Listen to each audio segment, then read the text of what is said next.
Akvaryum bakımının binlerce liralık filtrelerle her gün dip çekimi yaparak veya sürekli su değiştirerek yapıldığını sanıyorsanız büyük yanılıyorsunuz. Bu video akvaryum hobisine olan tüm bakış açınızı kökünden değiştirecek.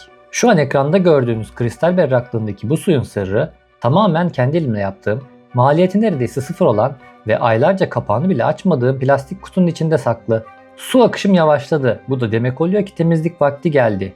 Bugün bu sistemin içini açacağız ve bu akvaryumda doğanın kendi ekosistemini nasıl kusursuzca kurduğuna şahit olacağız. Salyangozları nasıl yeme çevirdiğimi, sirke testi efsanesini ve filtremi nasıl yaptığımı görmek için arkanıza yaslanın. Başlıyoruz. İşte ekosistemin kalbi. Gördüğünüz şey basit bir saklama kabı. Altına iri ufaklı delikler açarak suyun tahliyesini sağladım. Ancak içini tasarlarken suyun hidrodinamiğini ve doğanın kurallarını birebir taklit ettim. Bakın, en altta benim görünmez biyolojik ordumun yaşadığı Ponza taşları var. Ponza taşı volkanik bir mucizedir. Üzerindeki milyonlarca mikroskobik gözenek sayesinde suyu zehirden arındıran faydalı bakteriler için devasa bir şehir, bir yaşam alanı sunar. Piyasada dünyanın parasına satılan filtre malzemeleriyle neredeyse aynı bilimsel işlevi görür. Onun hemen üstünde ise fiziksel temizlik askerimiz elyaflar var. Akvaryumdaki bütün kaba pisliği, çürükleri bu tutuyor ve en üstte minik bir saksıyı ters kapattım. Neden mi? Çünkü saatte tam 200-250 litre su çeviren bir kafa motorum var. Eğer bu bariyeri koymasaydım motor elyafı vakum gibi içine çeker ve pervaneye dolanarak sistemi tamamen kilitleyebilirdi. Bu saksı basit ama sistemi kurtaran harika bir işlevi var. Filtre temizliğinde asla alttaki taşları çeşme suyuyla yıkamıyorum. Sadece elyafı değiştiriyor ve kaba pisliği uzaklaştırıyorum. Filtrenin çıkış borusunun ucundaki o küçük delikli aparatı da es geçmeyelim.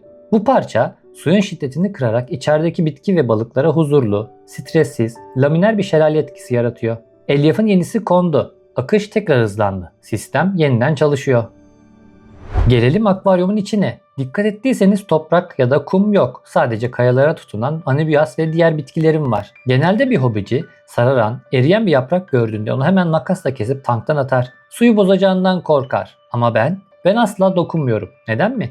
Çünkü vahşi doğada, göllerde kimse bu yaprakları temizlemiyor. Yapraklar hücre ölümüne uğrayıp eridikçe akvaryumun gerçek dışlanmış kahramanları yani adi salyangozlar devreye giriyor. Birçok kişinin kurtulmaya çalıştığı bu salyangozlar çürüyen dokuları yiyerek o zararlı organik atığı anında sisteme geri kazandıran temizlik işçileridir. Sağlıklı yaprağa dokunmazlar, sadece ölüyü temizlerler.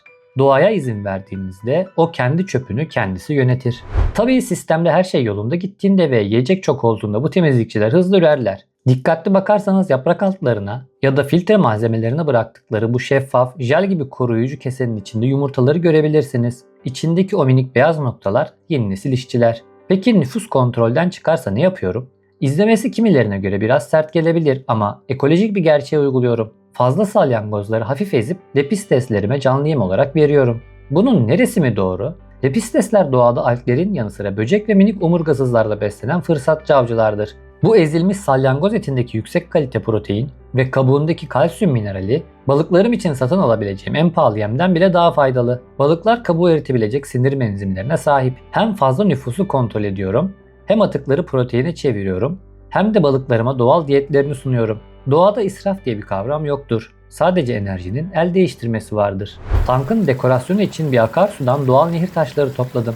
Akvaryuma taş eklemeden önce salınım yapıp yapmadığını, suyu sertleştirip sertleştirmediğini anlamak için 10 yıllardır herkes meşhur sirke testini yapar. Taşın üstüne sirke döküyorum.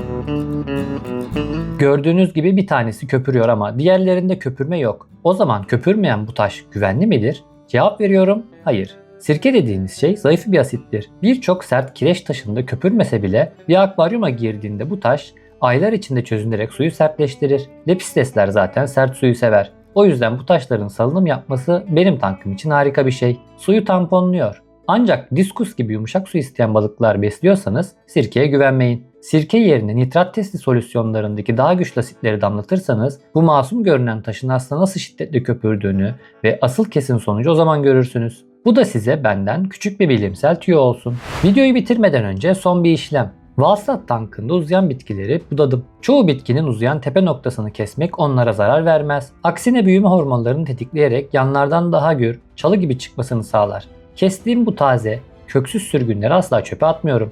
Onları diğer akvaryumlarıma tekrar dikiyorum. Kumun altındaki organik gübre ve bakteriyel karbondioksit o kadar zengin ki bu küçük sürgünler birkaç güne kök salıp yepyeni bitkilere dönüşecek. İşte el yapımı filtreden çürüyen yapraklara, Salyangozlardan bitki geri dönüşümüne kadar uzanan muazzam bir kapalı yaşam çemberi. Siz de doğru bilgi ve ufak dokunuşlarla kendi evinizde doğanın bu kusursuz dengesini kurabilirsiniz. Bu videoyu faydalı bulduysanız beğenmeyi, kanala abone olmayı unutmayın. Akvaryumunuzda yaşadığınız en büyük sorunu yorumlarda benimle paylaşabilirsiniz. Doğayla kalın, hoşça kalın.